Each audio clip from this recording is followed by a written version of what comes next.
Aman gak sih penggunaan bedak tabur terhadap bayi baru lahir? Benar, pemakaian bedak pada bayi baru lahir itu tidak diperbolehkan.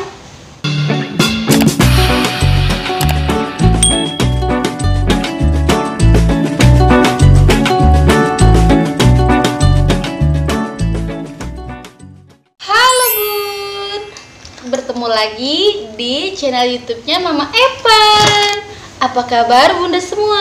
Semoga kita semua selalu dalam lindungan Allah SWT dan dilancarkan rezeki kita, Bun. Amin. Yo, siapa nih bunda-bunda semua yang lagi mempunyai anak-anak kecil di bawah 5 tahun ataupun mau menjelang proses persalinan? Yuk komentar di kolom komentar.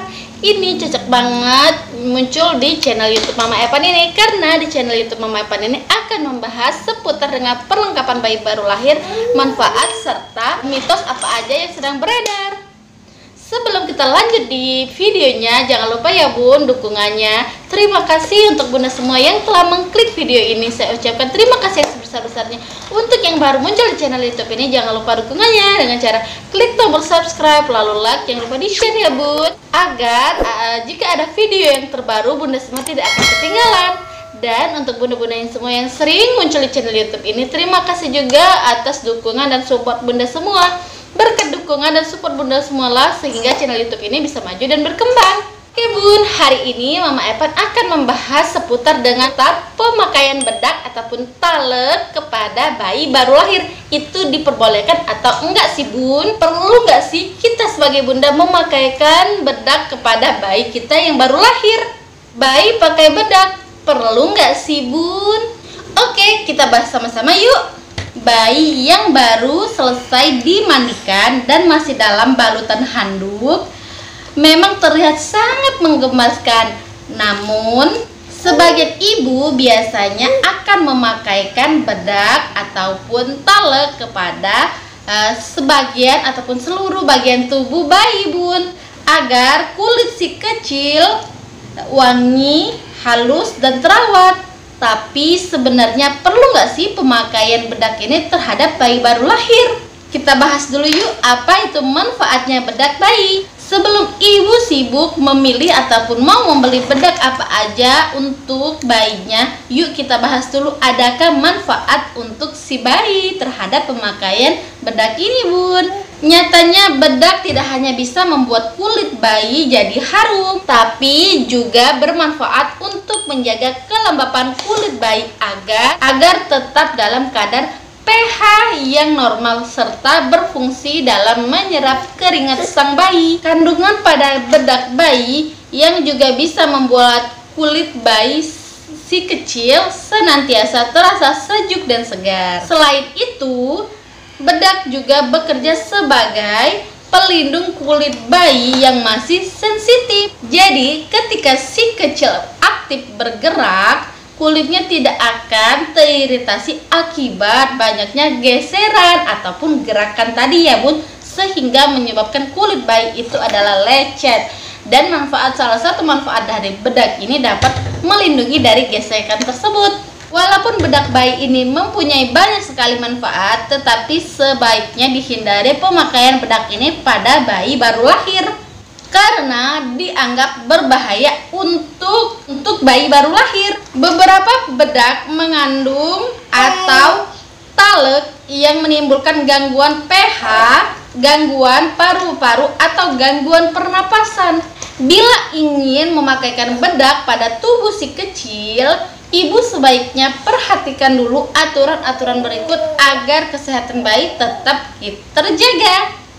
Yang pertama yaitu adalah saat ingin membeli bedak bayi, perhatikan baik-baik kandungan yang terdapat dalam produk tersebut. Pilihlah bedak yang bebas dari talc atau TALC.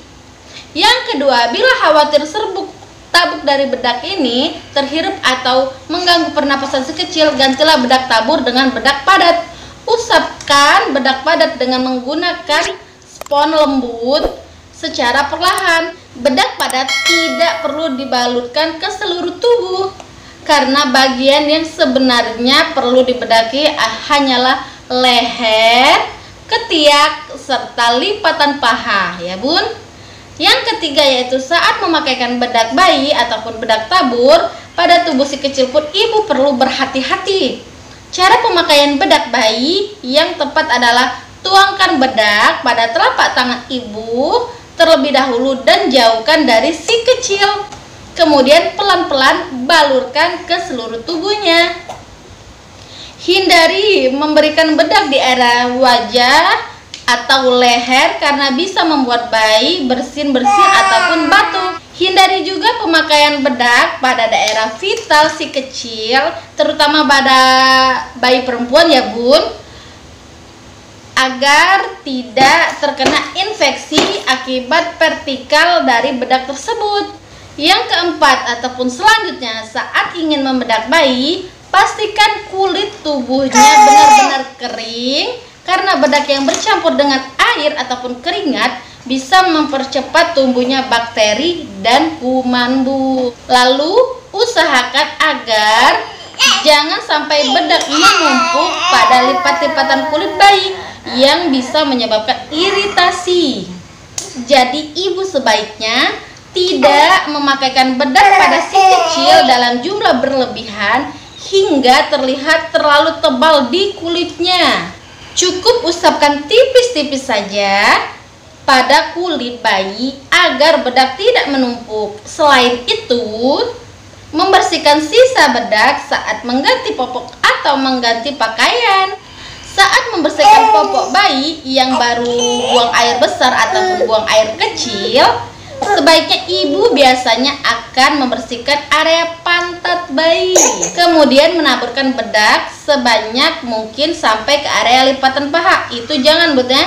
Hal ini sangat tidak dianjurkan karena dapat membuat sirkulasi udara di area tertutup, sehingga bukan tidak mungkin akan menimbulkan iritasi. Jadi bersihkan area pantat atau paha dengan kapas yang sudah dicelupkan ke air hangat ataupun air yang bersih dan keringkan dengan menggunakan handuk. Perhatikan juga ya bun, tidak semua kondisi kulit bayi cocok digunakan bedak, karena kulit bayi itu masih terbilang sangat sensitif. Bila timbul reaksi iritasi atau alergi, sebaiknya hentikan pemakaian bedak dan segera bicarakan ke dokter spesialis kulit. Apabila kondisi kecil semakin parah, segera konsultasikan ke dokter ya bun, dan datangi tenaga kesehatan terdekat. Penggunaan bedak tabur pada bayi baru lahir seringkali menimbulkan perdebatan. Sebagian orang mengatakan kalau bedak tabur berbahaya, dan sementara lagi sebagian orang mengatakan itu tidak masalah. Jadi manakah yang benar? Simak penjelasannya berikut. Bedak tabur bayi umumnya terbuat dari bubuk talkum ataupun magnesium silikat atau tepung jagung. Bedak tabur sebenarnya sudah dipergunakan sejak lama, bahkan sejak nenek moyang dulu. Tapi belakangan ini beredar kabar bahwa penggunaan bedak tabur pada bayi itu beresiko dan menimbulkan efek samping yang serius seperti contohnya kanker. Resiko dibalik penggunaan bedak tabur ini adalah tidak sedikit orang tua yang percaya bahwa bedak tabur bisa mencegah dan mengobati ruam popok di sekitar bokong ataupun lipatan paha bayi. Namun benarkah ini efektif untuk pengobatan bayi yang lagi ruam popok? Sebenarnya manfaatnya penggunaan bedak tabur pada bayi memang belum sepenuhnya terbukti secara klinis ataupun secara medis ya bun. Selain itu, endapan bedak dan keringat serta urin bayi dapat menimbulkan iritasi pada kulit. Jadi, penggunaan bedak tabur yang tidak diiringi dengan usaha menjaga kebersihan dengan baik malah bisa menyebabkan memperparah ruam popok tersebut. Beberapa penelitian juga mengungkapkan bahwa penggunaan bedak tabur pada bayi beresiko menimbulkan banyak masalah kesehatan seperti berikut. Yang pertama yaitu adalah gangguan pernapasan. Kenapa disebut gangguan pernapasan? Karena bedak tabur yang terbuat dari talkum ini dinilai dapat memicu resiko terjadinya kanker. Hal ini karena bedak talkum biasanya mengandung zat partikel ini, baik bubuk talkum ataupun tepung jagung, dapat mengiritasi saluran pernapasan bayi dan menimbulkan gangguan pernapasan. Yang kedua adalah memicu terjadinya penyakit kanker. Bedak tabur yang terbuat dari talkum dinilai dapat memicu resiko terjadinya kanker. Hal ini karena bedak talkum biasanya mengandung zat berbahaya bernama dan abses, yaitu zat karsinogenik yang menyebabkan pertumbuhan sel kanker. Ketika zat abses ini terhirup dalam waktu jangka yang lama, beresiko dapat terjadinya kanker ya Bu. Lalu, perlukah bedak tabur ini digunakan untuk bayi? Dengan resiko-resiko di atas, beberapa ahli tidak menyarankan penggunaan bedak tabur pada bayi. Namun, Badan Pengawasan Obat dan Makanan atau BPOM menjelaskan bahwa produk bedak tabur yang telah terdaftar di BPOM dan terjual bebas di pasaran Indonesia tidak ada yang mengandung zat-zat berbahaya sehingga aman digunakan untuk si kecil. Walaupun begitu, tetap terdapat peringatan ya Bun, bahwa bedak tabur bayi harus digunakan sesuai dengan petunjuk pemakaian. Jangan langsung menuangkan bedak ke tubuh bayi, tapi tuangkan dan ratakan terlebih dahulu di tangan bunda. Setelah itu baru balurkan bedak pada tubuh si kecil. Hal ini penting yang perlu bunda ingat adalah hindari membalurkan bedak pada area hidung, mulut, agar partikel bedak tidak terhirup dan mengganggu pernapasan si kecil. Jika bunda masih memiliki keraguan terhadap bedak tabur bayi ini, cobalah pertimbangkan dulu alasan bunda menggunakan produk ini dan adakah alternatif yang terbaik. Misalnya jika bunda menggunakan bedak tabur untuk ruang popok saja, atau bunda bisa coba menggantinya dengan lotion ya Bun. Inti dari penjelasan tersebut, bolehkah kita menggunakan bedak pada bayi baru lahir? Itu jawabannya boleh saja Bun, tetapi dengan ada beberapa hal yang harus diperhatikan ya Bun. Tidak boleh menggunakan bedak pada saat bayi itu masih dalam basah ataupun belum kering ya Bun, karena dapat menyebabkan iritasi pada kulit. Lalu tidak boleh menggunakan bedak pada area hidung dan mulut karena dapat terhirup secara langsung dan mengganggu pernapasan bayi. Juga tidak dianjurkan untuk menggunakan bedak dalam jumlah yang banyak ataupun sampai yang bertumpuk-tumpuk ya Bun. Itu tidak dianjurkan karena dapat memicu penyakit yang lainnya. Dan jika ditanya apa aja manfaat dari pemakaian bedak ini, yaitu adalah meliputi menjaga pH kulit bayi agar dapat tetap terjaga kelembapannya. Lalu dapat membuat kulit bayi segar dan lembut serta wangi ya Bun, serta dapat mengurangi iritasi akibat gesekan yang sering dilakukan bayi ataupun gesekan yang sering disebabkan karena gerakan bayi sehingga kulitnya tergesek-gesek ya Bun.